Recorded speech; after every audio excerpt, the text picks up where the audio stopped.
Bonjour à tous, merci beaucoup à Bénédicte et à François pour cette invitation et merci de votre présence ici. Donc aujourd'hui nous allons parler de la prise alimentaire et de l'importance du cerveau dans ce que nous faisons tous les jours, c'est-à-dire que la prise alimentaire c'est tous les jours, nous en avons besoin pour vivre. Alors ce que je veux vous dire, c'est pas un cours magistral, vous n'êtes effectivement pas dans un cours comme l'a dit François, c'est pas un cours de diététique, je ne vais pas vous dire oh là là en sortant d'ici surtout vous n'allez pas un fast-food, ça à la limite je m'en moque, vous faites ce que vous voulez.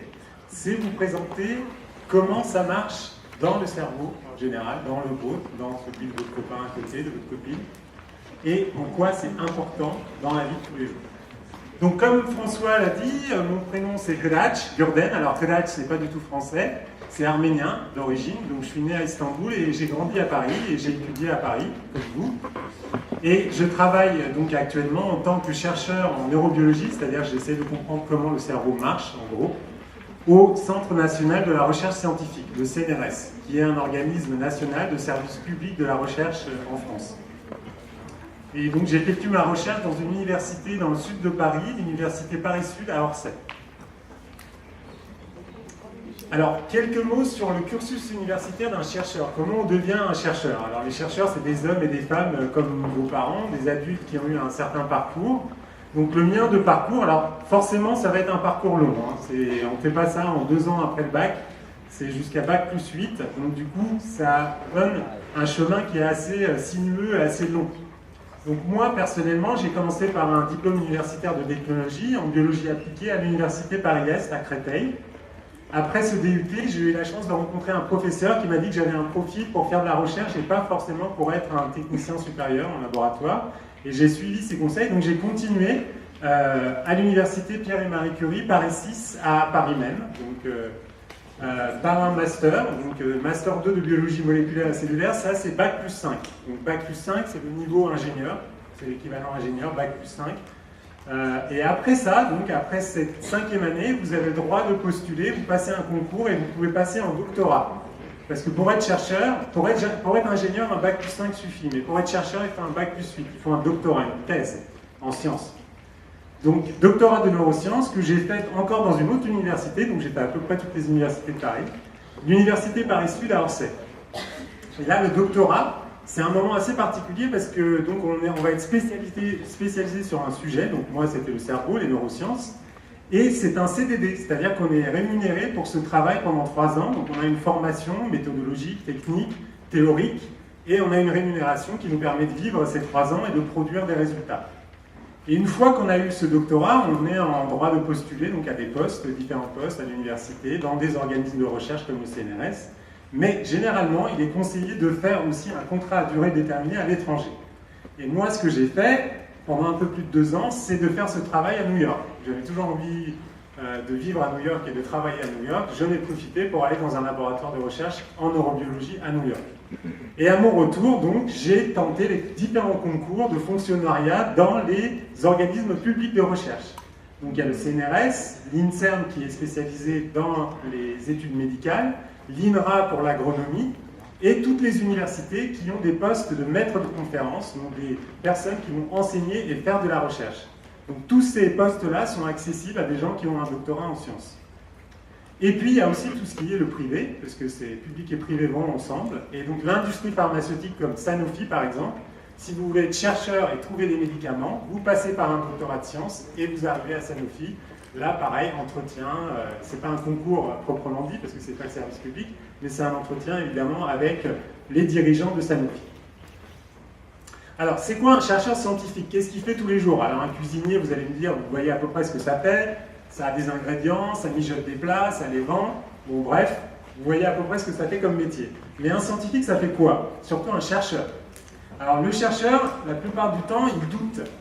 Il doute et il pose des questions. Pour faire avancer en fait tout ce qui vous sert tous les jours, à commencer par vos téléphones portables, il faut qu'il y ait des gens qui se posent la question de dire comment je peux communiquer avec quelqu'un d'autre sans fil. Et ça vous donne un téléphone portable. Et donc, il pose ces questions, il a une méthodologie, il a une technique spécifique pour étudier. Donc par exemple, si vous voulez faire un téléphone portable, vous allez faire une recherche en électronique et en transmission sans fil. D'accord? Moi, je me pose des questions sur le cerveau, donc je vais apprendre des techniques comme l'imagerie cérébrale, pour répondre à des questions sur le cerveau. Donc il va aussi donner un cadre le plus objectif possible que les autres personnes peuvent comprendre en fait les questions qui se posent et les méthodes qu'il applique pour trouver les réponses. Il est créatif, donc il faut qu'il trouve des idées originales, parce que sinon ça ne fait pas avancer l'humanité. Et il faut qu'il travaille souvent en équipe. C'est-à-dire qu'un chercheur tout seul dans son coin, ça ne trouve pas grand-chose, il faut des équipes. Donc moi par exemple, mon équipe que je dirige, on est 6 personnes à travailler ensemble. Et donc, je mène des expériences pour enregistrer des données et on les publie dans des journaux scientifiques internationaux. Donc, c'est pour ça que vous entendez souvent à la télévision, à la radio, des découvertes scientifiques. C'est ce schéma, en fait, de pensée qui mène à ces découvertes scientifiques. C'est les questions, la méthode et les découvertes. Et il faut vous dire que, comme ça arrive souvent dans la vie, on échoue. C'est-à-dire, on pose une question et puis on essaie de trouver une réponse et on n'y arrive pas. Et bien le lendemain, on recommence, on fait une nouvelle méthode, on tourne la question et on essaie de trouver la réponse. Et c'est grâce à ça, par exemple, qu'on peut trouver un virus comme le HIV, qui est responsable du sida. Des gens qui ont échoué à trouver ce que c'était que ce virus. Puis un jour, il y a une équipe, donc notamment une équipe française, qui a trouvé la structure du HIV, et donc on a compris ce que c'était que cette maladie. Mais c'est des années et des années d'échecs avant d'arriver à ce succès. Et enfin, son salaire, donc mon salaire est assuré par l'État français, puisque je suis fonctionnaire, mais par contre, il faut que je trouve de l'argent pour faire tourner mon laboratoire, comme si mon laboratoire était une petite entreprise avec ses étudiants qu'il faut que je rémunère, et puis tout les microscopes, ça s'achète, ça coûte très cher, et les lasers, ça coûte très cher aussi, donc ça, il faut trouver de l'argent. Voilà, donc ça, c'est mon quotidien. Et puis, donc, moi, globalement, ce que j'étudie, c'est le cerveau. J'étudie plus particulièrement le système olfactif, donc c'est ma question principale, le système olfactif. Pendant un apprentissage, donc quand on apprend différentes odeurs, ou pendant l'état nutritionnel, ce qui va nous intéresser aujourd'hui, quand on est à jeun, quand on est dans un état obèse, quand on est anorexique, tout le système olfactif, toute la perception que vous avez des odeurs qui sont autour de vous change. Et c'est ça que nous, on essaie de comprendre au laboratoire. Qu'est-ce que je dis? Oui, donc la technique, moi, c'est surtout des techniques d'imagerie, donc d'imagerie cérébrale, des imageries de type optique, IRM, je vous en parlerai tout à l'heure. Et puis, on étudie beaucoup en neurobiologie et en biologie en général des modèles animaux. C'est-à-dire que très, très généralement, on travaille avec des rongeurs, donc des rats et des souris, qui sont des modèles pour nous, pour étudier, par exemple, l'obésité. Il est clair que dans un laboratoire, vous n'allez pas amener des obèses humains pour leur faire des expériences, parce que ce n'est pas éthique. C'est-à-dire que ce n'est pas légal de travailler sur un humain, c'est encore heureux. Et donc, on a en fait des lois bioéthiques qui encadrent notre recherche sur les animaux, donc, notamment les rats et les souris. Et donc, c'est en trouvant des mécanismes dans les cerveaux des rats et des souris qu'on va avancer en fait dans la compréhension du cerveau de l'homme. D'accord? Donc, c'est très courant dans le monde de la recherche, partout sur Terre, on étudie des animaux, de ces modèles animaux, avec des lois très strictes. Et en fait, la première loi, c'est qu'un animal ne doit jamais souffrir. Voilà. Donc à nous d'adapter des techniques qui font que ces animaux ne souffrent jamais et qu'on puisse enregistrer en fait des données dans le cerveau de ces animaux sans les faire souffrir. Donc, notamment l'imagerie cérébrale, ça sert à ça. L'évolution de l'homme et de sa cuisine, en fait, l'évolution de l'homme s'accompagne forcément de ce qu'il mange. Et on n'est pas du tout fait comme dans la première partie de cette diapositive, on n'est pas fabriqué en fait à l'origine pour manger des donuts comme Homer Simpson. Et en fait, on a une histoire, un lien avec la nourriture qui date de plusieurs centaines de milliers d'années, notamment ici, par rapport à l'invention du feu. Parce que vous savez que généralement, on mange des choses qui sont cuites maintenant, et on mange très peu de choses qui sont crues, surtout si on veut manger de la viande. Et on n'est plus du tout dans les périodes préhistoriques où les hommes, les êtres humains mangeaient en fait la viande crue. Et donc l'invention du feu a fait que, et d'ailleurs ça a correspondu à l'avènement de l'Homo sapiens, de nous, c'est en même temps que le feu a été inventé, et ça a été complètement intégré en fait dans la vie de l'être humain. Le fait de cuisiner, c'est pas un truc automatique passif en fait, c'est quelque chose qui a été fabriqué pendant des dizaines et des dizaines de milliers d'années, et c'est ce qu'on voit maintenant, c'est cette évolution-là. Donc vous voyez, c'est pas du tout aussi simple que de manger des donuts devant une télé. C'est quelque chose qui est important pour l'être humain. Et notamment en France, évidemment, puisqu'on est le pays de la gastronomie, vous voyez un monsieur qui est à droite qui s'appelle Paul Bocuse, qui était un très grand chef cuisinier, donc originaire de Lyon, et qui avait en fait beaucoup de recettes différentes justement en travaillant sur la qualité de cette nourriture. C'est ça qui est important aussi de comprendre, c'est que c'est pas la nourriture pour l'homme, comme je vais vous montrer, c'est pas que la quantité. On n'est pas là pour s'empiffrer, mais de faire attention en fait à la qualité de ce qui est ingéré pour faire fonctionner correctement notre corps. Donc, première ligne fausse, deuxième ligne vraie. On est des Bocuse sapiens, donc on est fait pour faire de la cuisine, on est fait pour avoir un lien privilégié avec la nourriture. Alors, maintenant, s'il vous plaît, maintenant j'en reviens à votre corps, à chacun d'entre vous et au mien aussi de corps, à ceux de vos frères et sœurs et de vos parents. Donc, votre corps, il y a une balance énergétique qui est maintenue pendant toute la journée. Et cette balance énergétique, c'est-à-dire à chaque instant de votre vie, il faut qu'il y ait assez d'énergie pour que vous vous teniez au minimum debout. Un petit peu aussi pour penser, surtout dans seconde, première et terminale, il faut quand même carburer du cerveau. Mais cette balance, c'est le produit entre ce que vous allez consommer comme nourriture et ce que vous allez dépenser. D'accord ? C'est cette balance-là que votre cerveau quantifie, calcule comme un ordinateur tout le temps. À chaque seconde, vous avez le cerveau qui sait si vous avez assez d'énergie pour que votre corps fonctionne. Et cette balance, en fait, elle est le fait de deux choses. Une dimension qui est au jour le jour, qu'on appelle en neurobiologie la physiologie, c'est-à-dire les besoins de votre corps. Donc c'est ce qui est écrit en haut. C'est-à-dire que vous devez savoir si vous avez faim ou si vous n'avez plus faim.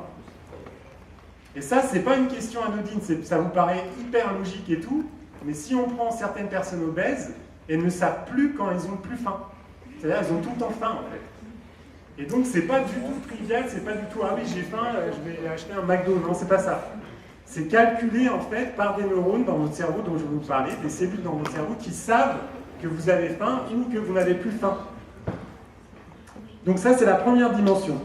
Et puis, vous avez une deuxième dimension qui est en parallèle, qui est là, très présente.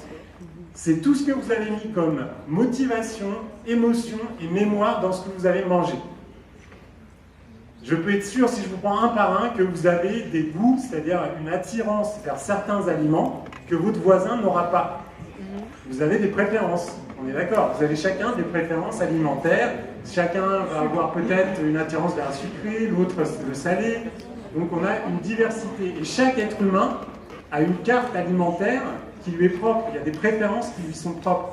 Et ça, c'est fabriqué dès que vous êtes tout petit, dès que vous allez naître, en fait. Et c'est ça que je vais vous parler aussi. C'est le développement de votre organisme et des besoins de nutrition, d'aliments que vous avez dans votre corps. Et ces besoins-là, ils sont quantifiés, ils sont estimés par votre cerveau. D'accord ? Donc les deux pendant. Vous avez faim, vous avez donc, ou pas peu ou très faim. Ça, c'est ce qui se passe au jour le jour. Vous avez faim, il faut que vous mangiez. Et puis vous avez un lien émotif avec certains aliments. Moi, par exemple, j'adore le chocolat. Donc, quand je mange le chocolat, je suis complètement euphorique parce que j'adore ça. Voilà. Et peut-être que certaines personnes détestent le chocolat et donc ils n'ont pas ce rapport avec le chocolat. Ça, c'est la deuxième dimension, c'est les émotions. Et très souvent, je vais vous parler des émotions parce que, s'il vous plaît, parce que le cerveau que vous avez, qu'un être humain a, c'est pas un ordinateur. C'est quasiment rien à voir avec un ordinateur, parce qu'on nous dit souvent ça ressemble à ça, et pas du tout, pour la simple raison que vous, moi, tout le monde dans cette salle et tout le monde sur Terre, on a des émotions. Et un ordinateur, ça n'aura jamais d'émotions. Enfin, sous la forme actuelle, en tout cas. D'accord ? Donc, c'est pareil, votre consommation de nourriture tous les jours et dans votre vie, c'est très lié à vos émotions. Et c'est ça que je vais vous montrer aussi. Donc voilà, vous partez pour votre alimentation depuis tout bébé jusqu'à l'âge adulte, donc vous êtes un peu entre les deux. Et à chaque étape de votre vie, vous allez avoir des références. C'est-à-dire que vous voyez, regardez, à gauche, vous avez le bébé, enfin l'enfant, qui va avoir des références familiales. C'est-à-dire que même vous, quand vous étiez petit, vous mangez plutôt ce que vous fabriquiez en cuisine votre maman qu'une autre famille. Donc vous avez une référence dans votre tête, dans votre cerveau, qui est votre référence familiale. Ça vous lie en fait à votre famille. Donc vous ne mangez pas n'importe quel type de nourriture dans votre contexte familial. D'accord ? Donc vous avez une référence familiale quand vous êtes tout petit. Et ça, vous l'avez toute votre vie. Et c'est vrai chez nous, c'est vrai chez tous les mammifères sur Terre. Les lions, les rats, ils ont tous des références dans leur niche, dans leur nid, dans leur contexte en fait, d'habitat sur leur référence de nourriture familiale. Et ça les marque pour toute la vie. Et c'est le cerveau qui contient cette information. La mémoire de ce que vous aimez manger depuis que vous êtes tout petit ou de ce que vous détestez manger depuis que vous êtes tout petit. Moi, je déteste les choux de Bruxelles. Même pas la peine. Quand je sens les choux de Bruxelles, je fais demi-tour, je m'en vais. Et ça, c'est parce que je l'ai acquis pendant que j'étais petit. C'est un truc qui s'est passé et je déteste les choux de Bruxelles depuis ce moment-là. Ensuite, s'il vous plaît, vous avez des référents, des bases en fait, alimentaires qui vont être très liées aussi à votre milieu scolaire. Dans la cantine, vous ne mangez pas n'importe quel aliment. Et ça va, pareil, vous marquer petit à petit. Vous allez avoir une attirance ou un déplaisir, une fuite par rapport à certains aliments. Et ça, le milieu scolaire intervient. Et puis après, en dehors de l'école, vous avez vos amitiés, vos cercles d'amis, qui vont manger, par exemple, plein de chips, généralement. On aime bien manger à l'apéro plein de chips. Généralement, on n'en mange pas beaucoup à l'école. Donc vous voyez que quand on change de milieu, on change de préférence alimentaire. Et enfin, vous avez des références malheureusement très fortes au niveau de la pub, parce que vous êtes entouré de publicité tout le temps, donc dans le métro, à la télé, et on vous dit tel truc est bon à manger. Alors je ne sais pas si c'est vrai ou pas, mais en tout cas la publicité vous dit toujours que ce produit qui vous est présenté est très bon à manger. Donc ça vous donne aussi une référence publicitaire, sociale, de ce que vous allez manger. Donc vous voyez que le simple fait de manger, c'est pas du tout simple en fait. C'est très très compliqué et pour votre cerveau, ça demande un travail qui est assez conséquent. Évidemment, cette prise alimentaire, c'est lié à votre génétique. C'est-à-dire que vous allez fabriquer dans votre corps des enzymes qui font que, par exemple, dans vos intestins, dans votre estomac, vos intestins, vous allez pouvoir digérer. Et nos systèmes digestifs, à chacun, ils sont différents. On a des capacités de digestion qui sont différentes. Une certaine personne va dire, voilà, je ne peux pas digérer les lentilles, et l'autre pourra digérer très bien les lentilles. Donc ça, c'est son bagage génétique, c'est ce qu'il a hérité de ses parents, et ça lui donne une capacité de digérer certains aliments et une incapacité de digérer d'autres aliments. Donc ça va être très difficile à changer pendant le cours de sa vie, en fait, puisque c'est codé dans votre gène, dans vos gènes. Par contre, il y a un truc qui intervient très souvent, et surtout chez vous, c'est les milieux de vie, c'est-à-dire les relations interindividuelles et la société. Ça marque beaucoup ce que vous mangez. Donc vous avez votre corps, votre génétique, vos propres capacités de digestion, et puis vous avez tout ce qu'il y a autour, tout ce qui vous est offert, et malheureusement, heureusement, dans les sociétés occidentales, on en a beaucoup trop, on a énormément de choix. Donc c'est assez difficile en fait pour un corps humain, ou un cerveau humain, de se dire, bon voilà, ça, c'est bien équilibré, ça va bien pour moi, ça, non, c'est déséquilibré. C'est assez difficile parce qu'il y a énormément de choses qui sont offertes avec des énergies différentes dans chaque aliment. Donc vous voyez, c'est tout ça qui fait que le corps va évoluer et puis donner un corps adulte. Et souvent, évidemment, dans les publicités, on va vous présenter ce qu'il y a en haut, c'est-à-dire quelque chose qui n'existe probablement pas. C'est-à-dire, ça a été retouché par des Photoshop, des trucs comme ça. La personne, elle ne mange jamais rien et elle est toujours en vie, alors que c'est pas possible de manger que des bols de céréales et être bien en vie. Par contre, on ne va jamais vous parler de ce qu'il y a en dessous, ou alors dans des faits catastrophiques, l'obésité par exemple. Alors que l'obésité, c'est une maladie comme une autre, comme la maladie d'Alzheimer avec la vieillesse. Voilà, c'est une maladie, et notamment c'est une maladie du cerveau. Par contre, ça, on va vous parler avec des termes catastrophiques et on va surtout vous évacuer ça ou vous faire des reality shows à la télé, des gens qui veulent maigrir absolument, des trucs qui n'ont rien à voir avec la réalité, la vie de ces gens-là et de leur maladie. D'accord ? Et donc, je vais vous dire quelques petites choses sur cette maladie aussi pendant les différentes diapositives qui vont défiler. Alors, je parle beaucoup, mais en tout cas, il y a un truc. S'il vous plaît, là, s'il y a un instant où vous devez faire attention, c'est sur cette diapositive. Et vous allez, s'il vous plaît, si vous pouvez, noter ce site web. Parce qu'à un moment, à un autre de votre vie, ça va vous titiller de se dire, bon, comment ça marche mon cerveau, comment ça marche la mémoire, comment ça marche ma grand-mère qui est malade de la maladie d'Alzheimer, pourquoi elle est malade comme ça, pourquoi elle perd la mémoire. Et alors, évidemment, vous avez la chance d'avoir François et les enseignants ici qui organisent des séminaires comme celui-ci. Donc, il y a des gens qui vont vous expliquer ça, des chercheurs. Et si vous voulez lire des choses par vous-même sur Internet, parce qu'il y a beaucoup d'informations sur Internet, il y a un site canadien, donc de l'université de McGill, qui est très très très bien fait. Et conseillez-le aussi à vos parents, parce que les adultes, ils vont pas forcément les connaissances scientifiques qui vont avec la vie de tous les jours. Et dans ce site web, vous avez des niveaux débutants, intermédiaires, avancés pour vous expliquer le cerveau. D'accord? Donc si vous avez des questions, évidemment, vous pouvez m'écrire par l'intermédiaire de François Bénédicte, vous leur demandez mon adresse, vous écrivez si vous avez des questions. Mais si vous devez consulter un seul site web, le mieux qui existe, c'est celui-là. Et c'est là où il y a le moins de bêtises, parce qu'il y a énormément de bêtises sur Internet. D'accord? Donc voici la chose dont je parle depuis tout à l'heure, c'est le cerveau. Ça, c'est le cerveau humain. D'accord? C'est le cerveau humain, donc le cerveau qui a été retiré de la boîte crânienne, parce que le cerveau est toujours protégé par la boîte crânienne. C'est un organe qui est très très fragile, et donc qui doit être vraiment protégé par quelque chose de très très dur, et c'est cette calotte osseuse qui me permet de faire ça sans que mon cerveau puisse être abîmé. Et à l'intérieur de cet os, il y a ce qu'on appelle les méninges, et les méninges, ça recouvre le cerveau. Vous avez sûrement entendu parler de méningite, c'est quand ce tissu en fait va être attaqué par des virus ou des bactéries. Vous pouvez en mourir. Donc c'est un tissu qui est aussi très fragile, mais qui est très important pour le cerveau. Donc il y a une calotte osseuse et des méninges, et ensuite on arrive à ce tissu qui est l'organe, le cerveau. D'accord? Donc c'est un tissu qui ressemble un peu à un chou-fleur. Si vous voyez la forme, vous voyez, il y a plein de virages comme ça, de plis, de choses comme ça.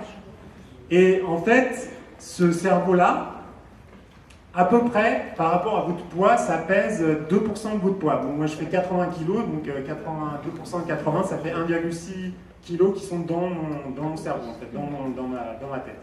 Et pareil, en moyenne, 2% de votre poids, vous pouvez calculer, et ça vous donne la masse de votre cerveau.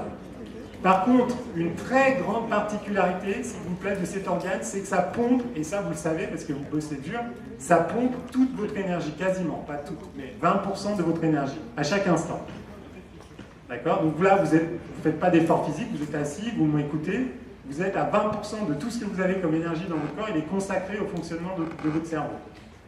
Surtout quand vous me prêtez attention, alors là, ça augmente. D'accord? Et donc, c'est pour vous dire que c'est quelque chose donc, qui est très important. Évidemment, c'est vital pour votre corps que le cerveau fonctionne bien et notamment qu'on lui apporte assez d'énergie. Parce qu'il n'y a pas que pour les muscles qu'il faut apporter de l'énergie, il y a aussi pour votre cerveau qui consomme de l'énergie. Donc, ça, c'est les territoires, les grands territoires du cerveau. Alors, il y en a deux qui sont importants chez l'homme. C'est ce que vous avez ici, là, devant. Ça s'appelle le cortex frontal, ou le lobe frontal. Et c'est un truc, vous savez à quoi ça sert? Parce que souvent, quand vous dites « ouais, qu'est-ce que je suis bête ?» Eh bien, ce truc-là, le cortex frontal, justement, c'est l'endroit qui nous est propre aux êtres humains, où on peut dire c'est le siège de l'intelligence. C'est le siège de l'intelligence où on peut faire des stratégies.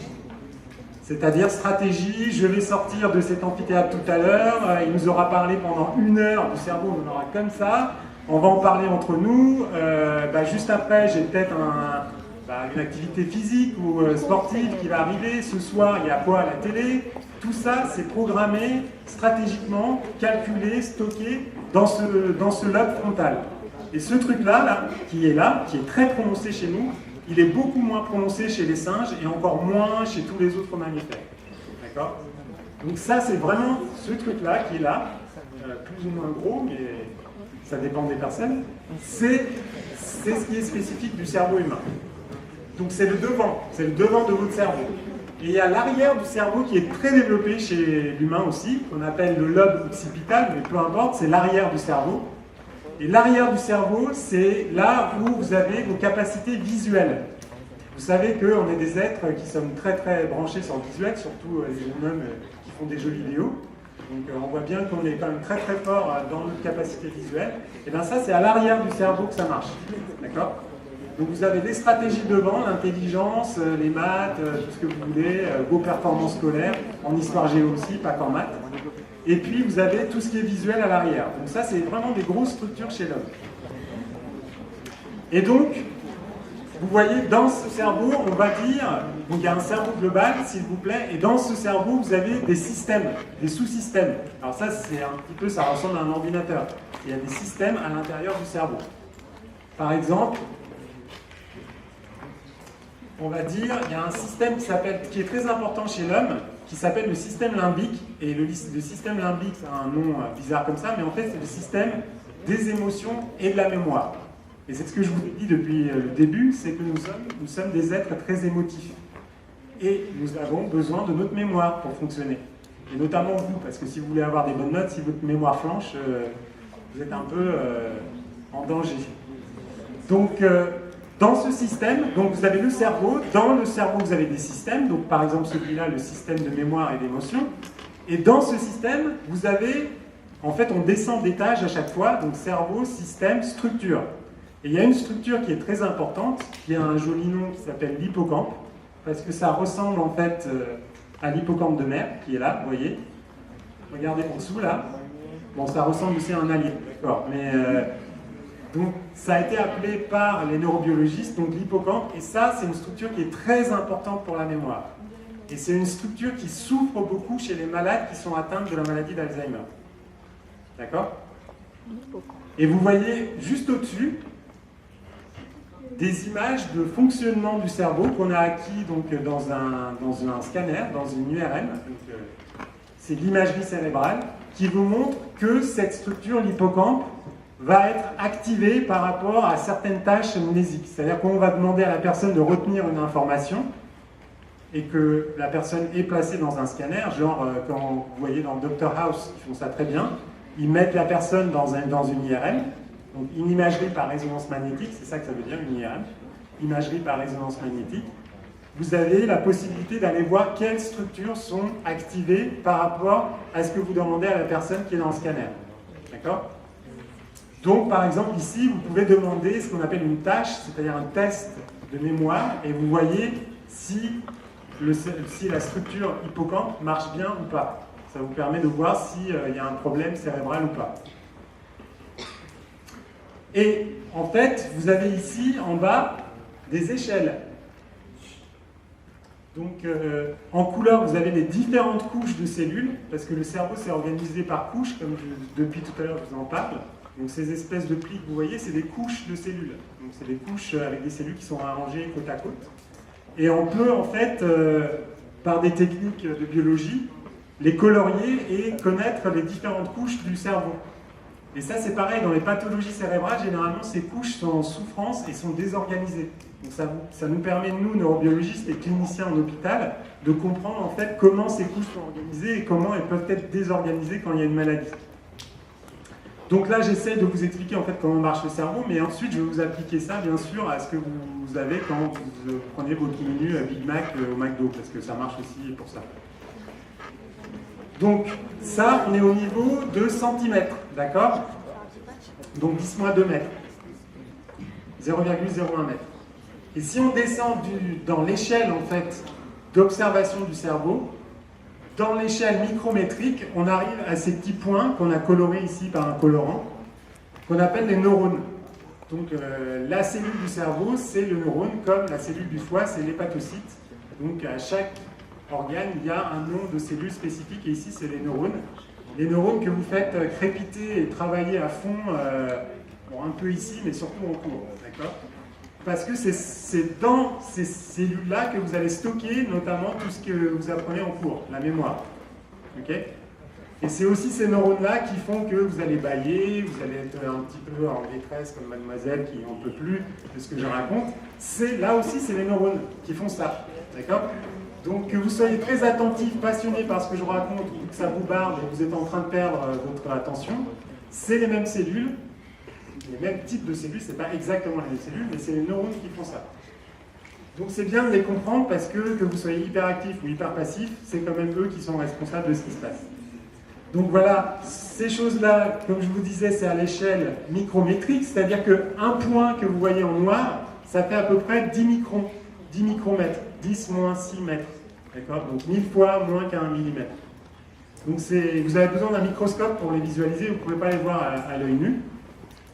Et donc vous voyez qu'il y en a vraiment énormément. Et dans le cerveau humain, il y en a vraiment beaucoup, plusieurs milliards. On ne connaît pas exactement le nombre de ces cellules parce qu'il y en a tellement.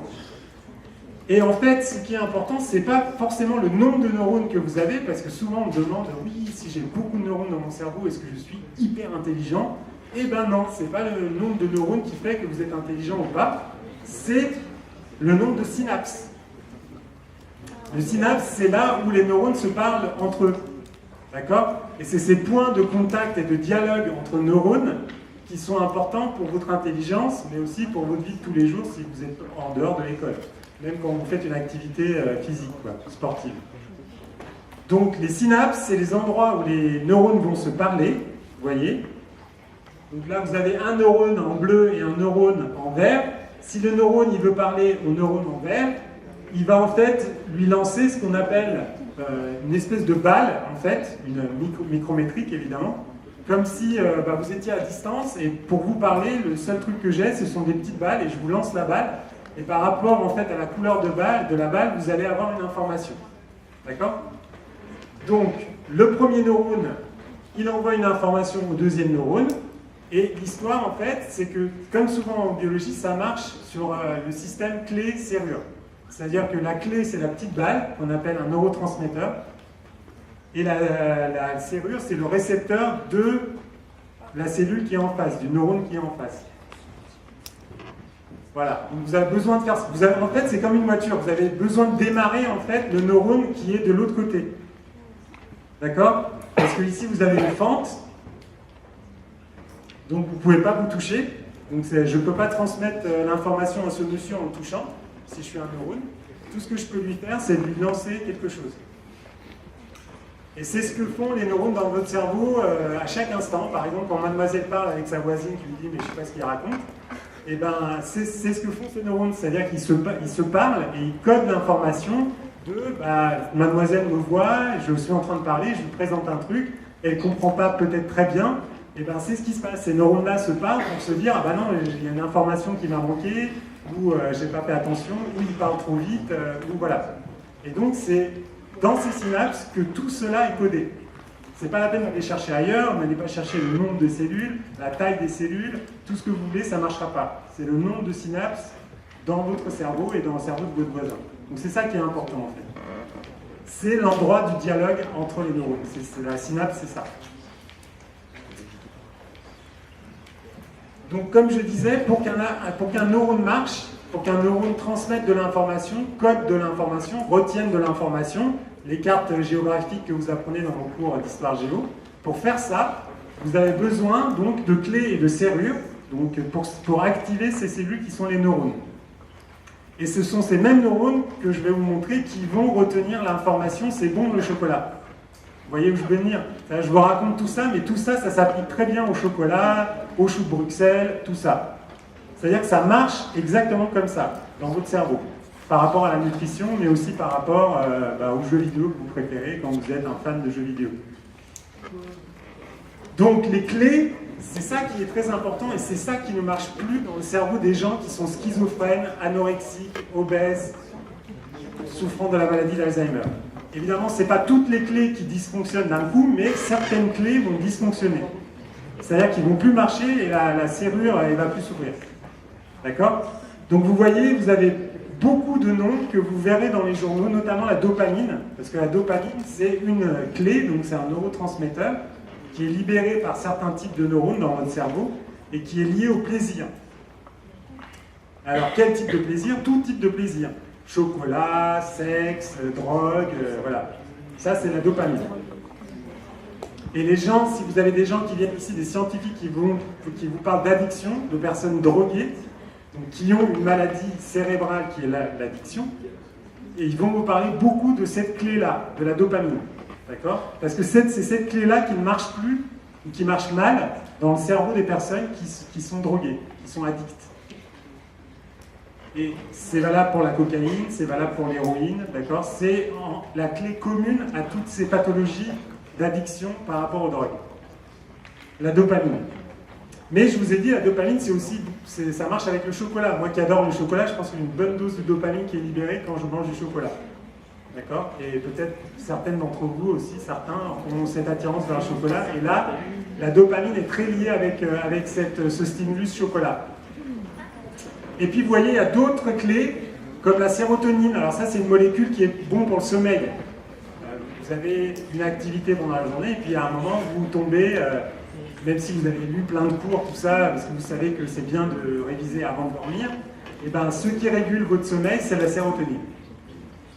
D'accord? Et puis après, vous avez d'autres clés encore, la noradrénaline pour l'attention. Donc là, comme vous adorez ce que je raconte, vous avez une bonne dose de noradrénaline dans votre cerveau. L'acétylcholine pour la mémoire. Alors l'acétylcholine, c'est ce qui paraît, c'est la clé qui ne va pas très bien chez les personnes atteintes de la maladie d'Alzheimer. Donc vous voyez, il y a un problème de mémoire chez ces gens-là, et il y a une molécule, une clé qui sert au dialogue entre les neurones qui ne marche pas chez ces personnes-là, et c'est l'acétylcholine, entre autres. Il y a d'autres choses qui ne marchent pas, mais celle-là, en tout cas, elle ne marche pas, ça c'est sûr. Et puis vous avez plein d'autres molécules, alors ça prendrait plusieurs diapositives à vous faire la liste de toutes les molécules que vous avez dans votre cerveau, et notamment des neuropeptides qu'on appelle donc de différents noms, qui sont très impliqués aussi dans le plaisir, notamment le plaisir sexuel. Et ça c'est très important aussi chez les mammifères, tous les mammifères, y compris l'être humain. Et ça en fait, c'est un système, le plaisir, qui est vraiment très vaste chez l'être humain. Ça peut aller effectivement du plaisir de manger du chocolat jusqu'au plaisir sexuel. Donc c'est toute cette gamme en fait de choses. Vous avez une question, monsieur? Si on est hyperactif, c'est quoi le problème? En fait, comme vous voyez, les deux premières clés, glutamate et GABA, là, vous les voyez, les deux premières clés? Ah ben, ces deux clés-là, c'est généralement les plus importantes, parce que ça vous permet d'avoir une excitation, c'est-à-dire une excitation, c'est-à-dire le fait d'activer quelque chose, par rapport à une inhibition, c'est-à-dire le fait d'arrêter quelque chose. Et dans tout ce qui est emballement des neurones, comme par exemple l'épilepsie, l'hyperactivité, quand en fait on contrôle plus son cerveau, c'est un problème de balance entre l'excitation, c'est-à-dire le signe positif qu'on va donner aux neurones, pour dire allez on y va, on s'active, et le signe négatif qui va dire non, maintenant on arrête. Et donc, dès que cette balance est déficiente, on va avoir des problèmes. Épilepsie, hyperactivité, donc on va avoir une surexcitation par rapport à l'inhibition qui va perdre de son pouvoir. Là, je vais vous parler de l'olfaction. Cette fois-ci, on y est, on peut faire du sniff. Alors, sniff, pourquoi je sniff? Parce que l'olfaction, ça marche avec le nez et la respiration. D'accord? Donc, je peux sentir, par exemple, ce sac en cuir. Pour le sentir, pour avoir des informations olfactives, je dois le sentir en respirant, d'accord? C'est pour ça que les anglo-saxons ont inventé ce terme de sniff-sniff, parce que ça correspond à sniffer, à envoyer des informations dans votre nez. Pas que à sniffer de la cocaïne, d'accord? Mais aussi pour l'olfaction. Donc, j'ai appelé ça la voie olfactive, donc la voie des odeurs. C'est une voie à $1 million, avec 1000 récepteurs et un prix Nobel. Pourquoi? Parce qu'en 2004, il y a eu un prix Nobel en biologie qui a été accordé aux personnes qui ont expliqué comment marchait l'olfaction chez les mammifères. Avant, on savait un petit peu, mais pas trop.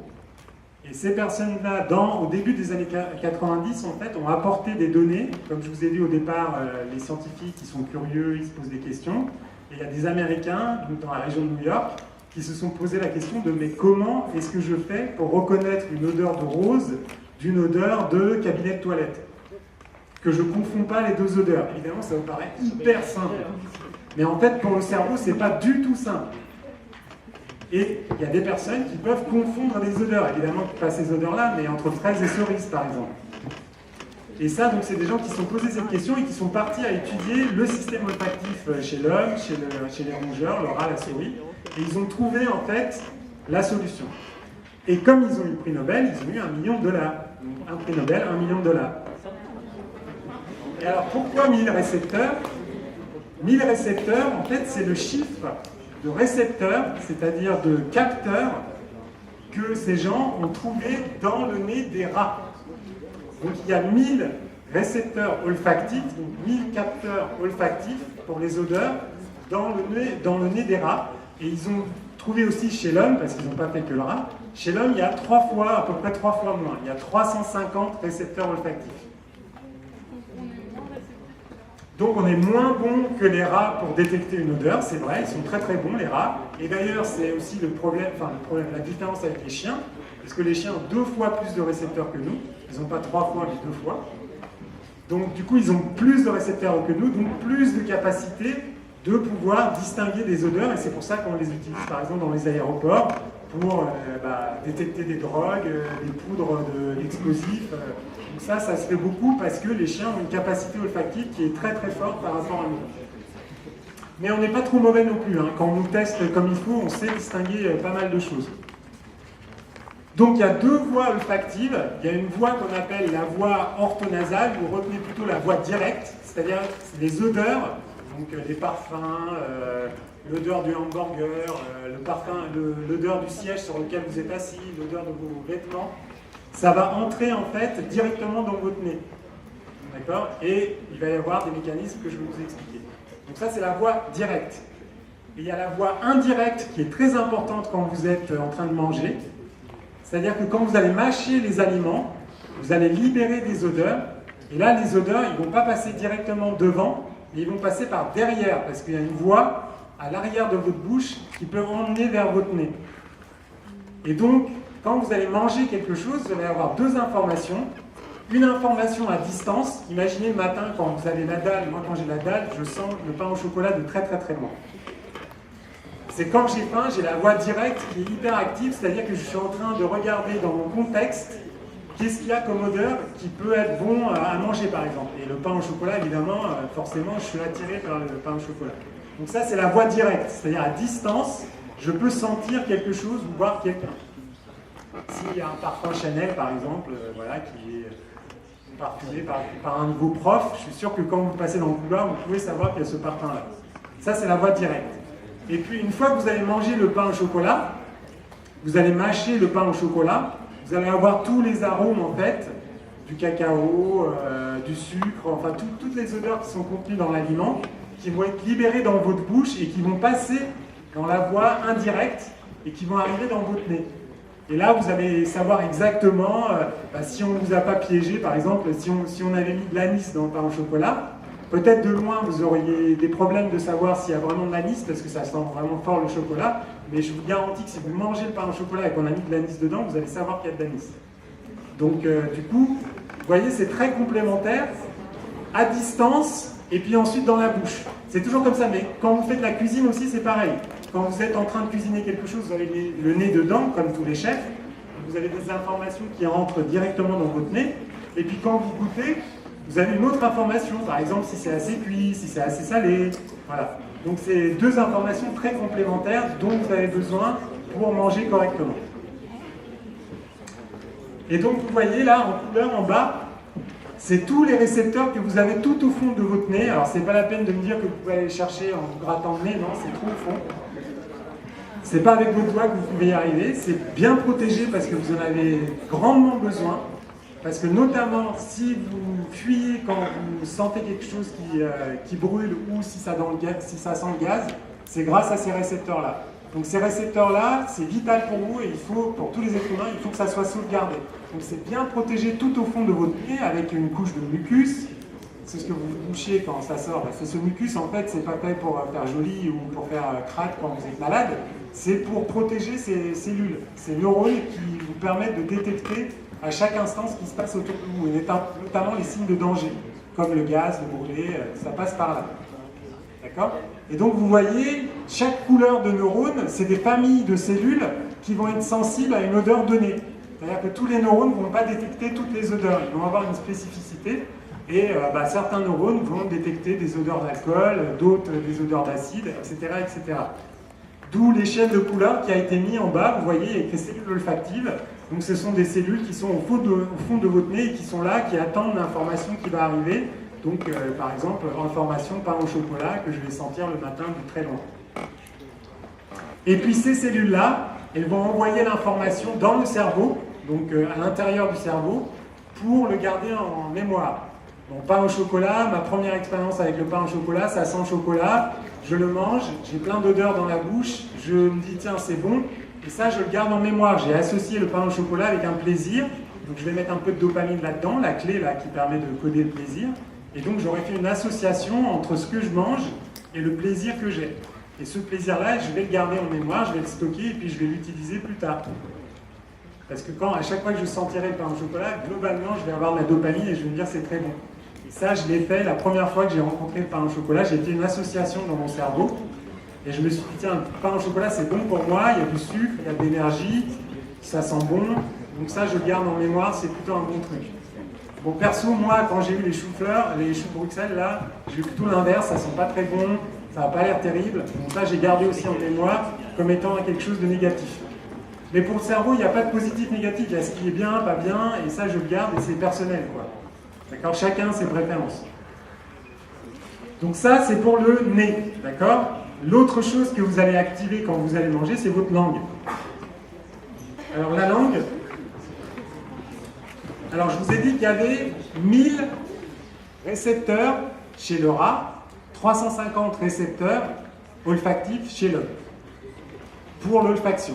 Donc ça vous fait quand même une possibilité de détecter les odeurs, parce que vous pouvez jouer avec tous ces récepteurs, les combiner, assez phénoménal. Par contre, avec le goût, vous allez être un petit peu limité, parce que vous n'avez que 5 types de récepteurs sur votre langue. 5 types de capteurs. D'accord? Donc les 5 types de capteurs, vous les connaissez très bien. Ça va être le sucré, le salé, ce qui est acide, ce qui est amer. Donc ça, c'est les 4 qu'on connaissait depuis très longtemps. Et puis, depuis une quinzaine d'années, on a trouvé un 5e récepteur, qu'on appelle le récepteur à l'umami, U-M-A-M-I. Et ça, en fait, c'est le glutamate qui est contenu dans les sauces asiatiques, notamment. D'accord? Donc ça, c'est le 5e récepteur qu'on a trouvé par la biologie moléculaire.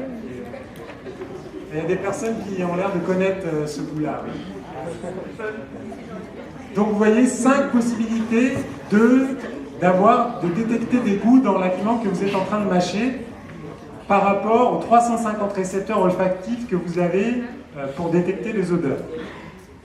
Donc, en fait, à la fin, vous allez faire une combinaison de tout ça, mais ça vous explique aussi pourquoi les gens qui sont très très forts de leur nez, qui travaillent par exemple en œnologie, les gens qui sont très forts à reconnaître le vin, eh ben, ils goûtent pas, ils sentent.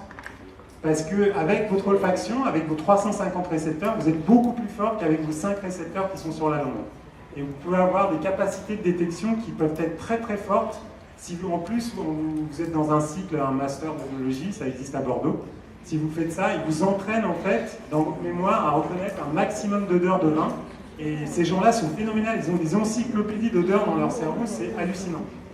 Et c'est pareil aussi, les gens qui travaillent chez Chanel notamment, les gens qui fabriquent les parfums que vous utilisez, c'est des gens qui travaillent toute la journée avec leur nez, qui vont faire des associations d'odeurs. Il va y avoir des associations préférentielles, ça, ils vont dire ça va plaire aux jeunes filles de 13 à 16 ans, et puis ça va plutôt plaire aux femmes plus âgées de 50 à 60 ans. Donc il y a des combinaisons olfactives que ces personnes vont faire dans leur travail pour fabriquer les parfums. Et c'est là qu'on voit que l'être humain est très très fort avec son olfaction. Jusqu'à maintenant, on disait non, c'est surtout la vision, on est trop fort dans les jeux vidéo, c'est vraiment la vision qui compte chez l'homme.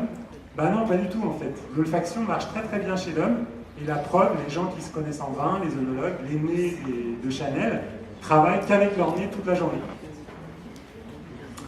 Donc, là, ce truc qui ressemble à un oignon, là, c'est en fait la structure micrométrique, donc c'est toujours tout petit, d'accord, qui sont en fait ce qu'on appelle des bourgeons du goût. Alors les bourgeons, c'est à l'intérieur de votre langue, et en fait c'est des structures qui captent les différents goûts que vous allez avoir en bouche quand vous allez manger.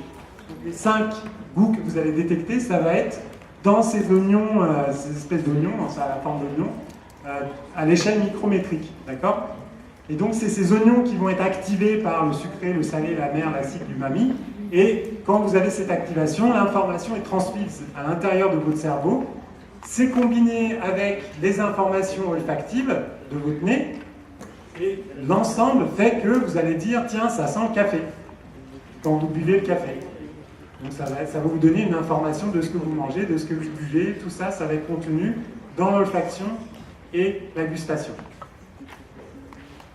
Donc, j'ai mis... Ça, c'est typique de la recherche. Par exemple, voilà ce qui s'est passé en recherche. Vous voyez le truc sucré-salé, acide-amer, là. Ça, c'est un truc qui traîne depuis 40 à 50 ans dans la biologie. Et on vous dit souvent, ah bah tiens, le sucré, ça va être plutôt le devant de la langue. C'est par là qu'on va détecter le goût sucré. En fait, pendant très longtemps, on a cru que c'était vrai. Et puis on a eu des outils de biologie qui nous ont permis de savoir où étaient les récepteurs sur la langue qui sont sensibles au sucré, puisque je vous ai dit qu'il y avait 5 types de récepteurs, donc il y a un type de récepteur sucré qui est exprimé par des cellules, par une famille de cellules. Et en fait, quand on a cartographié la langue des mammifères, on a vu que le récepteur sucré, en fait, il est partout sur la langue. Pareil pour le salé, pareil pour l'acide et la mer. C'est-à-dire que la langue, en fait, il n'y a pas de territoire spécifique. C'est ce qu'on a pensé pendant très très longtemps. Et maintenant, on revient en fait sur cette donnée où on disait que le sucré était à l'avant de la langue. Et en fait, on a des capacités de détection et de reconnaissance du sucré qui sont aussi vers l'arrière. En fait, tout ça, c'est des biais de tests, de recherches qui ont été faits. Et d'autres chercheurs se sont dit, tiens, ça n'a peut-être pas été si bien fait que ça. Nous, on va refaire une méthodologie, on va mettre des nouvelles techniques et on va creuser la question. C'est ce que je vous disais tout au début. Donc, on doute et on se questionne, en fait, nous-mêmes sur les résultats pour aller de l'avant. Et en fait, c'est ce qu'on a découvert, que cette cartographie que vous voyez très souvent sur Internet n'était pas exacte. Donc, il y a aussi tout ce travail du chercheur de corriger tous les jours, tous les mois, des données qui ont été publiées pour aller de l'avant et pour trouver des nouvelles choses.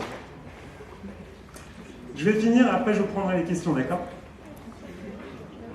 Alors, tout à l'heure, il y avait une question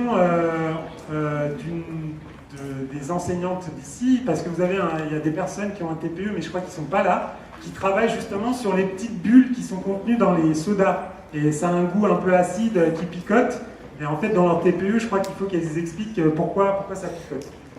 Et en fait, tout ce qui picote, donc les bulles, tout ce qui fait pleurer, les oignons, tout ce qui vous fait cramer un peu la bouche quand vous mangez dans un resto indien et qu'ils ont mis trop de piment, tout ça, c'est pas du fait de votre langue, c'est pas lié à vos 5 récepteurs. C'est lié à un autre système, le troisième système. En fait, il y a 3 systèmes pour savoir ce que vous mangez. Donc il y a votre nez, votre langue et ce système qui s'appelle la voie trigéminale. Donc la voie trigéminale, c'est le nom d'un nerf en fait cérébral. Donc c'est des terminaisons d'un nerf cérébral qui sont sur tout votre visage. Et notamment sur votre langue, sur votre nez, mais sur vos yeux aussi, et dans tous vos sinus. Et donc, quand vous avez oignons, menthe, épices, des stimulations qui sont très fortes, c'est ce système-là qui marche. C'est pas votre langue, c'est pas votre nez, c'est ce système trigéminal, d'accord ? Qui est spécifique des stimulations qui sont un peu, qui arrachent, quoi. D'accord ? Et ce système-là, il a aussi une fonction tactile, parce que quand vous mangez un chips, c'est pas pareil que quand vous mangez une fraise. La texture de l'aliment que vous avez en bouche, ça vous le savez très bien. Vous savez très bien si c'est lisse, si c'est rugueux, si n'importe quoi d'autre qui arrive sur l'aliment, vous connaissez avec votre langue. Vous dites pas juste c'est sucré, mais vous pouvez aussi dire si c'est lisse ou rugueux par exemple. Ou craquant. Et donc c'est une des fonctions, la fonction tactile de ce nerf trigéminal.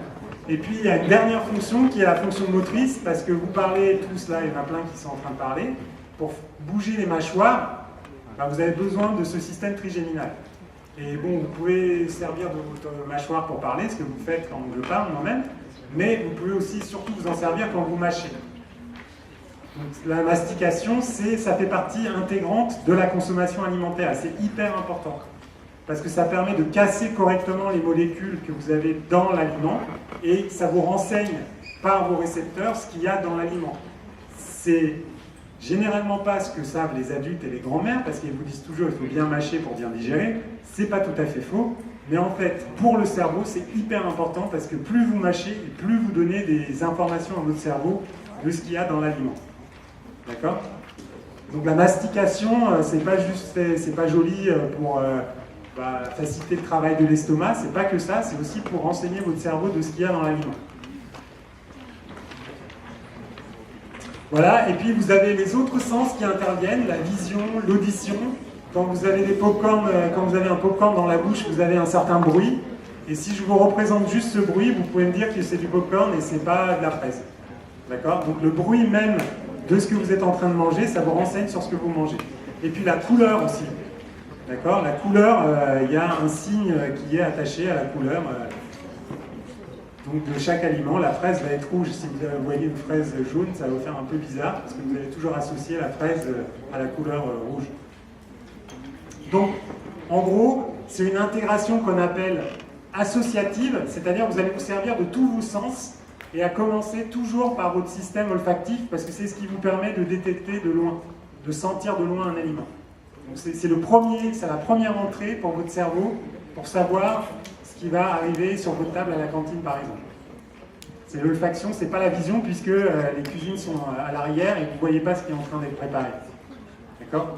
Et c'est ce qui est utilisé aussi dans la nature, par exemple par les proies. Et, par exemple, si un rat doit détecter la présence d'un renard, un rat, ça ne voit généralement pas le renard, par contre, ça sent très bien le renard.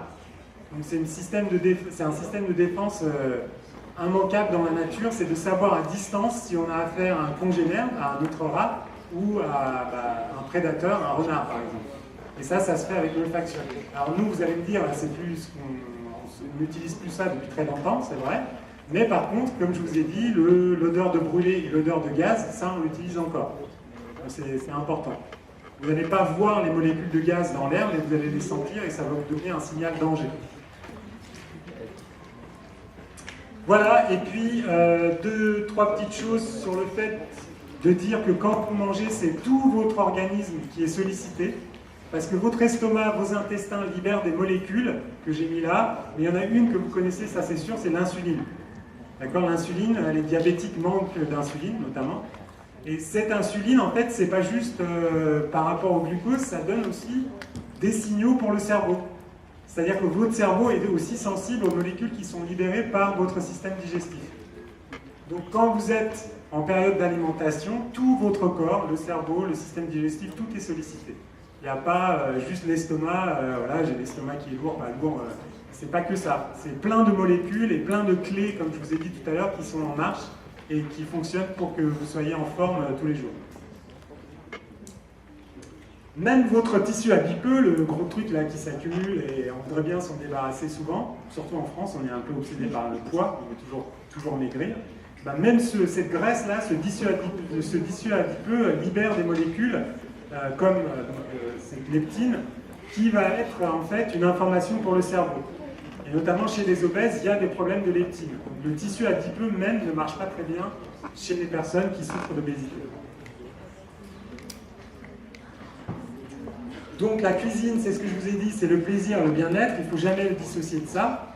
Donc forcément, dans le cerveau, c'est les émotions, la mémoire. Là, je me répète un petit peu, mais c'est les trucs les plus importants. Le système de nouveauté et de récompense, je vous ai parlé, c'est la dopamine. Donc c'est la clé du dialogue entre les neurones qui permet d'avoir cette sensation de plaisir. Et puis, il y a tout le cerveau, tout l'avant du cerveau, tout ce qui est intelligence aussi, comme je vous ai dit, stratégie, calcul, ça aussi, ça intervient dans la nutrition.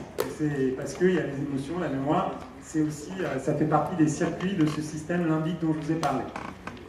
Il y a aussi des choses qu'on a découvertes assez récemment sur l'imprégnation, on appelle ça l'imprégnation prénatale, c'est-à-dire que quand les fœtus en fait sont en train de baigner dans le liquide amniotique, quand une personne est enceinte, ce liquide-là en fait s'imprègne des odeurs et du goût de ce que la maman mange. Et en fait, le fœtus, il a déjà un système olfactif et un système gustatif qui marche. Donc, dès la naissance, en fait, on va avoir des préférences de certains goûts. Par exemple, si la maman a mangé pas mal d'ail, ça arrive dans le sud, il y a une préférence des bébés vers l'ail, ça a été prouvé. C'est-à-dire que le fœtus, en fait, baigne dans ces molécules olfactives, gustatives, et le fœtus sait que c'est ce que la maman a consommé. Et donc, il y a une sensation de bien-être qui s'installe déjà avant la naissance dans son cerveau, où il y a une association entre ces odeurs et ces goûts et les aliments qu'il ingérera plus tard dans sa vie à l'air libre et plus sa vie aquatique dans le liquide amniotique. Et puis, il y a plein de bouquins où vous trouverez vraiment des choses plus poétiques sur l'olfaction et le goût. Par exemple, celui qui est le plus cité, vous trouverez partout, c'est l'exemple de la Madeleine de Marcel Proust, où le bon Marcel, jeune homme, en fait, mange une madeleine et ça lui remémore plein de souvenirs, des journées entières en détail de ce qu'il a vécu quand il était plus petit et qu'il mangeait la madeleine en fait, de sa grand-mère, fabriquée par sa grand-mère. Et donc voilà, il y a des phrases où il va décrire en fait cette mémoire olfactive dont je vous parle depuis plus de 3/4 d'heure maintenant. Et c'est très très joliment dit dans ses livres, et si vous lisez, parce que c'est assez long, à la recherche du temps perdu, vous verrez ces phrases qui sont vraiment exactes en fait. C'était pas un scientifique, Marcel Proust, mais il avait bien compris comment ça marchait. Donc, nous avons aussi les maladies anorexie et obésité, mais ça, je ne vais peut-être pas le décrire là. Si vous avez des questions, je reviendrai dessus. En tout cas, comme je vous ai dit, on peut être aussi accro en fait à certains aliments. Et ça existe, ça, d'être addict par rapport au chocolat. J'ai plaisanté tout à l'heure, mais ça existe d'avoir une addiction au chocolat et à certains aliments, notamment les aliments sucrés ou salés. Voilà, et puis quelques lectures aussi, si un jour vous voulez, ou vos parents, quand vous leur parlerez, peut-être ils seront curieux de savoir comment ça marche. Vous avez des livres en librairie sur les odeurs, s'il vous plaît, c'est la dernière. Sur les odeurs, donc c'est quelqu'un qui s'appelle Annick Le Guerrer, qui est à la fois philosophe et qui est aussi scientifique, qui a écrit sur les odeurs, des très jolis bouquins. Pareil, Chantal Jacquet, c'est une philosophe qui travaille en fait sur l'importance de l'olfaction chez l'homme. D'accord, qui décrit notamment pourquoi les odeurs, ça a été toujours très négligé dans la culture humaine, mais ça revient un petit peu maintenant, parce qu'on a toujours été très attiré par les symphonies, par les peintures, donc plutôt l'audition et la vision, mais on n'a pas beaucoup travaillé sur l'olfaction, en fait, sur la beauté de l'olfaction. Or, les parfums, on sait très bien que ça sent très bon et que c'est un travail culturel en soi. Et puis, vous avez aussi des choses sur la cuisine, donc par Bénédicte Boger, qui est un journaliste gastronome, qui nous explique en fait comment la cuisine a évolué depuis Louis XIV jusqu'à maintenant et comment en fait les tables, la façon même de manger avec une fourchette et un couteau, ça a été installé petit à petit dans la culture humaine. Et ça, c'était pas non plus une mince affaire, c'est toute une histoire de la vie humaine. Voilà, j'ai fini. Je vous remercie.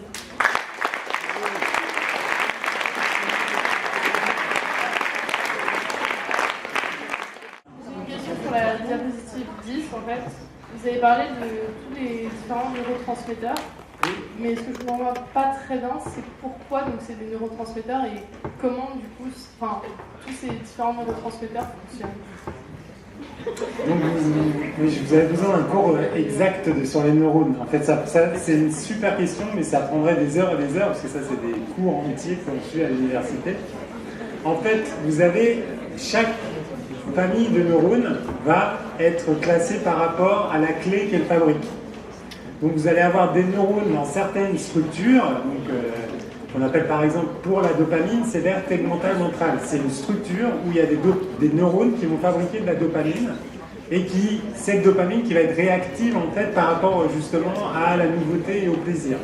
D'accord ? Donc c'est la définition de ces structures et aussi une partie de son rôle.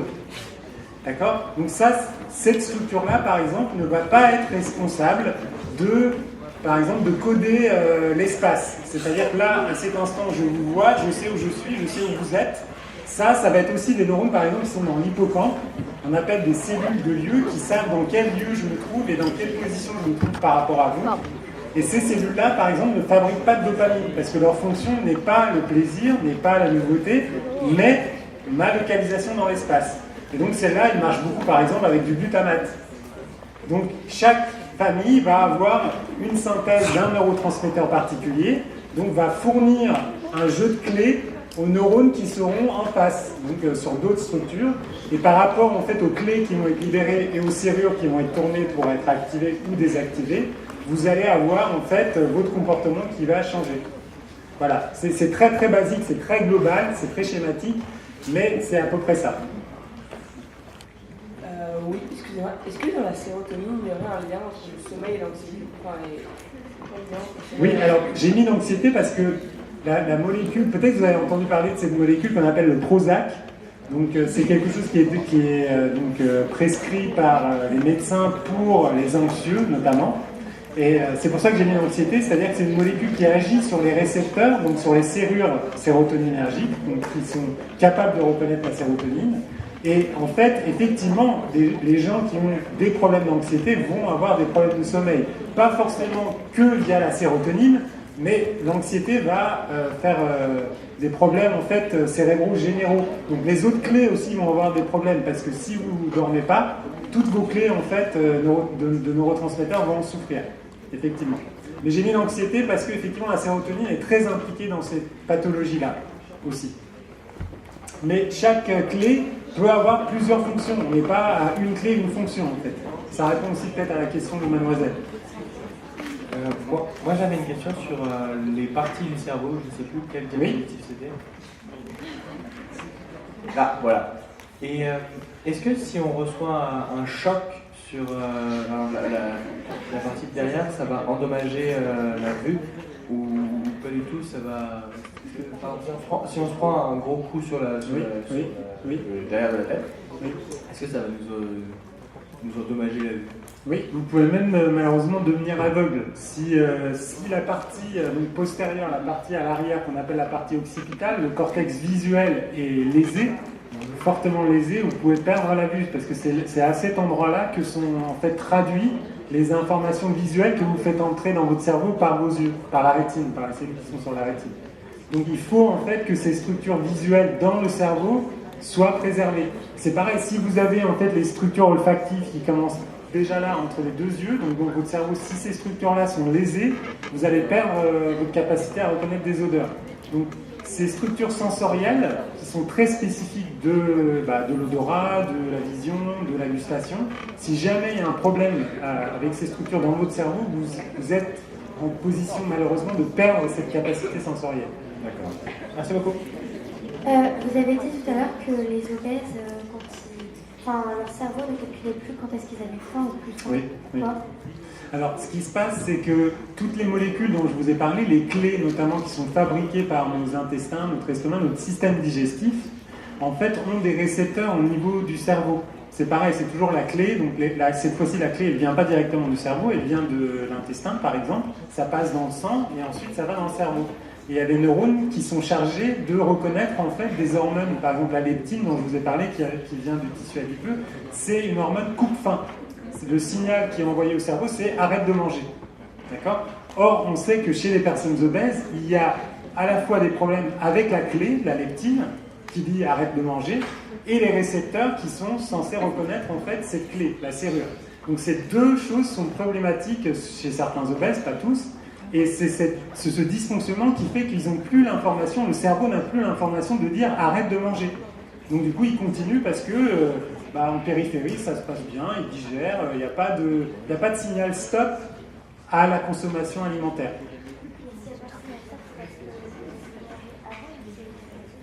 Alors, et c'est toujours la question qu'on a dans la pathologie. La question, c'est est-ce qu'ils sont nés comme ça ou ça s'est développé après?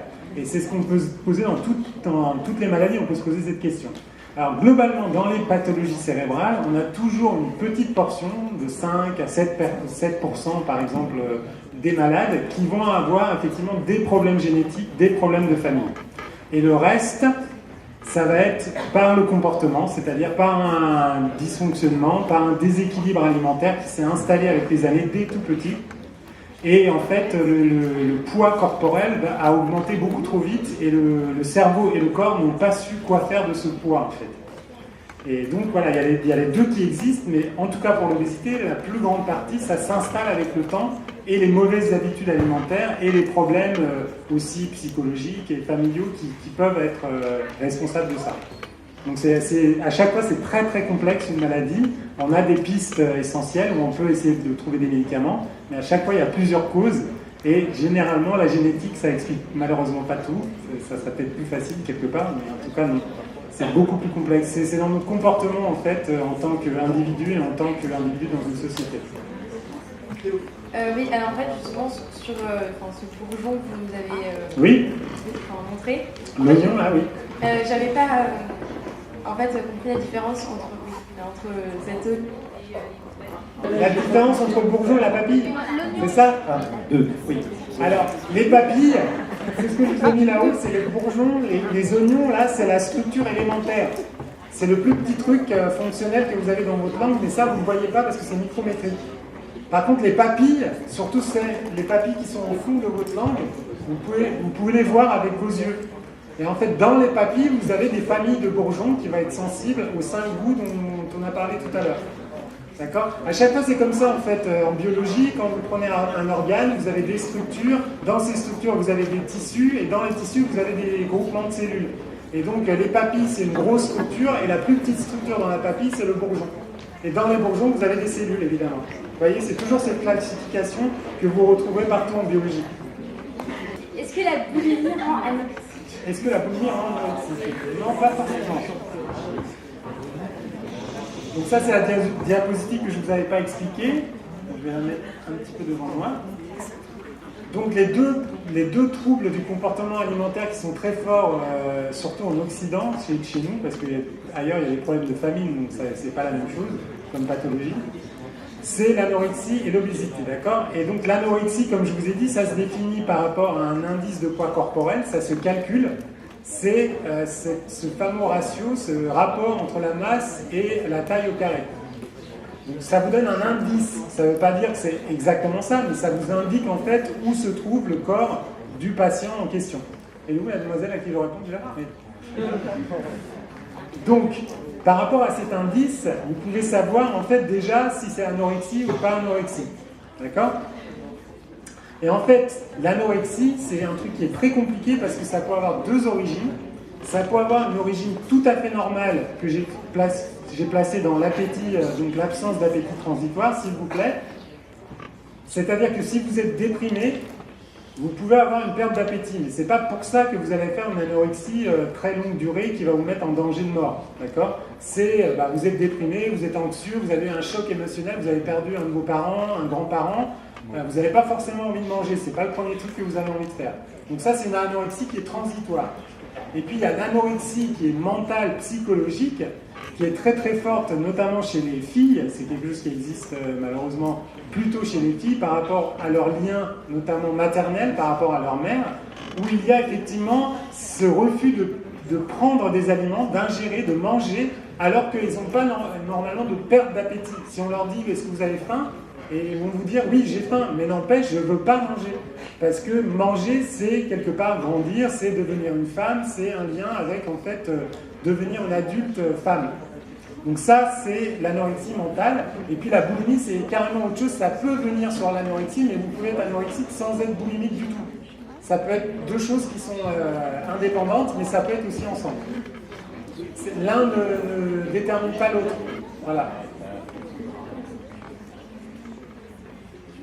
Est-ce qu'il est possible de synthétiser des neurotransmetteurs pour combler une carence?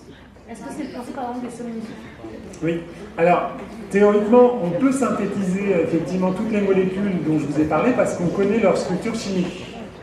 Mais en fait, ce qu'on fait, notamment dans l'industrie pharmaceutique, quand on cherche des médicaments, c'est on essaie d'être un peu plus malin. On essaie d'introduire en fait des molécules, donc par voie orale, donc pas directement dans le cerveau, ça on ne peut pas le faire. Et en fait, ces molécules-là vont passer dans le sang, puis dans le cerveau. Et si vous synthétisez par exemple de la dopamine et que vous l'ingérez, il n'y a aucune chance que ça passe la barrière digestive. Donc vous aurez réussi à avoir de dopamine, mais vous n'aurez pas réussi à le mettre dans votre cerveau. Donc toute la difficulté de trouver un médicament par voie orale, c'est de faire en sorte que ça passe dans le cerveau. Et en fait, on a trouvé l'astuce chimiquement parlant en synthétisant des analogues de la dopamine, de la sérotonine, en fait des clés qui sont cousines et qui vont pouvoir en fait tourner les serrures, les récepteurs, les mêmes récepteurs que la dopamine, la sérotonine, l'acétylcholine. Donc vous voyez, on a contourné la question, on est capable de le faire, ce que vous avez dit, mais c'est pas comme ça qu'on va essayer de réactiver par exemple un système sérotoninergique. On va faire une molécule artificielle qui va agir comme la dopamine, mais qui va passer dans le cerveau après que vous l'ayez ingérée par voie orale. Voilà. Oui, on m'a dit que lorsqu'on se bouche le nez quand on mange, on ne sent plus l'arôme de ce qu'on mange. Bah, c'est exact. Je sais pas, vous avez sûrement eu une grosse grippe ou vous aviez le nez complètement pris. Oui. Bah, généralement, dans ces cas-là, on ne sent pas beaucoup ce qu'on mange. C'est-à-dire on a l'impression que ce qu'on mange, c'est très insipide, ça n'a pas vraiment de goût. Alors c'est pas notre langue qui ne fonctionne pas, c'est notre nez. Et effectivement, si on perd l'association olfactive, donc si on perd l'activation possible de nos 350 récepteurs, je reviens à ça parce que c'est comme ça que ça marche, si je mets une bonne colle dessus, c'est-à-dire beaucoup de mucus quand vous êtes malade, là, quand ça coule, si vous mettez ça sur les récepteurs, ils ne vont pas être capables de détecter les odeurs. Donc du coup, vous allez être coupé, vos 350 récepteurs ils ne vont plus marcher, pas parce qu'ils ne marchent pas, c'est parce qu'ils n'ont pas l'entrée des odeurs qui sont bloquées par le mucus que vous êtes en train de moucher. D'accord ? Par contre, vous gardez sucré, salé, tout ça, les 5, ça marche. Mais c'est très limité comme information. Est-ce que le nombre de neurotransmetteurs qui sont envoyés est constant? Non. Alors, le nombre de transmetteurs qui sont là-dedans... Voilà. Donc, vous voyez le neurone en bleu, là, dans la synapse. Je vous le montre avec ma flèche. Vous voyez ce neurone? Vous voyez les vésicules qui sont dedans, ces espèces de paquets? En fait, on les voit là sur la microscopie électronique, ici. Vous voyez ces espèces de trucs noirs, là, qui sont là? Et ben, c'est des vésicules, on appelle ça des vésicules, et dedans, vous avez les clés, les neurotransmetteurs. Et en fait, ce neurone en bleu peut envoyer plus ou moins de neurotransmetteurs, c'est-à-dire libérer plus ou moins de ces vésicules-là. C'est-à-dire qu'il peut libérer des dizaines et des dizaines d'un coup, comme il peut en libérer que quelques-uns.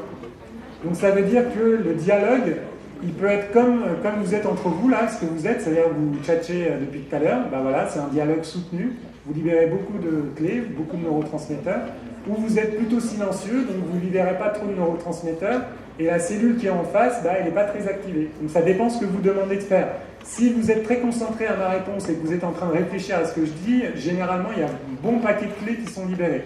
Si vous êtes en train de discuter et que vous parlez qu'est-ce qu'on va faire après l'amphi, généralement, le paquet de transmetteurs, il n'est pas très important, parce qu'il n'est pas très concentré.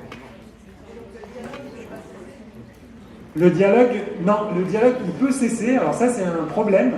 Si le dialogue est coupé, s'il n'existe plus, généralement, les neurones, ils meurent. Parce que les neurones ont toujours besoin de dialoguer, même à petite échelle, même à petite voix, à petite fréquence. S'ils arrêtent de fonctionner, ils meurent. Et c'est ce qui se passe, par exemple, dans la maladie d'Alzheimer. Les neurones, en fait, arrêtent de dialoguer, arrêtent de fournir la mémoire. C'est comme ça qu'on voit que la personne est malade. Et ces neurones qui ne marchent plus, qui ne communiquent plus, meurent. L'activité du neurone, c'est ce qui fait vivre le neurone. Et un bon moyen de faire vivre vos neurones, c'est de leur donner un maximum d'informations différentes.